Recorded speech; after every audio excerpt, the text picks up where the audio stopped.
আসসালামু আলাইকুম।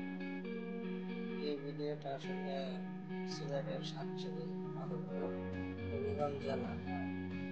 হবিগঞ্জ জেলায় অনেক জায়গায় ভ্রমণে গেছিলাম, তো সেই জন্য ভিডিওটা করা।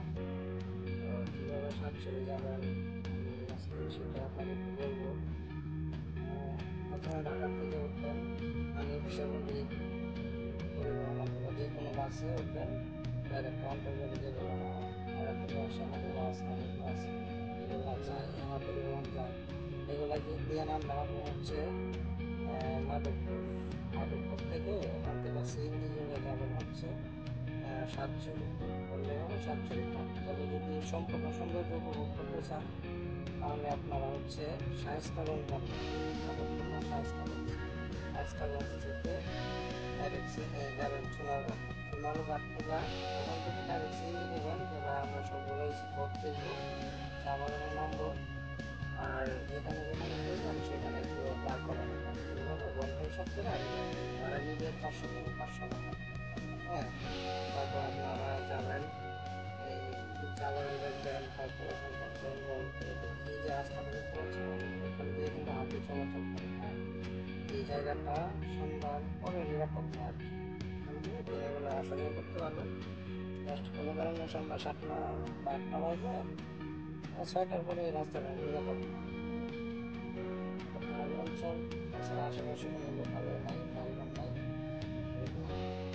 সোনারঘাট থেকে আপনারা সিএনজি যোগে এই এলাকাটা ভিজিট করতে পারবেন। খুবই সুন্দর একটা জায়গা। তবে এখানে একটা টাওয়ার আছে, ওই টাওয়ারে যদি উঠতে চান, টাওয়ারে উঠলে আপনি সম্পূর্ণ জঙ্গলটা উপভোগ করতে পারবেন। চায়ের বাগান টাগান যেগুলো আছে সবগুলো দেখতে পারবেন। এই যে জঙ্গলটা দেখছেন এটা হচ্ছে টাওয়ারের উপর থেকে সম্পূর্ণটাই দেখা যায়। অনেক নিচে দেখেন মানুষ দাঁড়ানো আছে, বসে আছে। এই আর কি। পরিবেশটা খুবই সুন্দর, চমৎকার একটি জায়গা। আবহাওয়াটা খুব ভালো। এই যে বিশাল এক জঙ্গল, এখানে আবার 1 ঘন্টা রাস্তা আছে, একটা আপনারা ভিতরে যেতে পারবেন।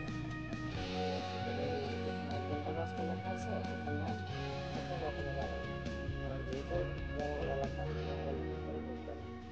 তো অবশ্যই 4-5 জন একসাথে যাবেন, তা নাহলে একা যাওয়ার প্রয়োজন নেই। কারণ বানর আক্রমণ করতে পারে, হাতি থাকে, শিয়াল থাকে, এরকম। এখানে বাঘের কোনো ভয় নাই, তবে বিষাক্ত সাপ আছে আর কি। বিষাক্ত সাপ থাকে, প্রাণী করতে পারে। যদি 4-5 জন একসাথে যান তাহলে সমস্যা নেই। সর্বনিম্ন 2 জন হলে যাবে, তা নাহলে ওই যেখানে 1 ঘন্টা রাস্তা ওদিকে যাওয়ার প্রয়োজন নেই। এই যে টাওয়ারের উপর থেকে সবকিছুই দেখা যায় আর কি।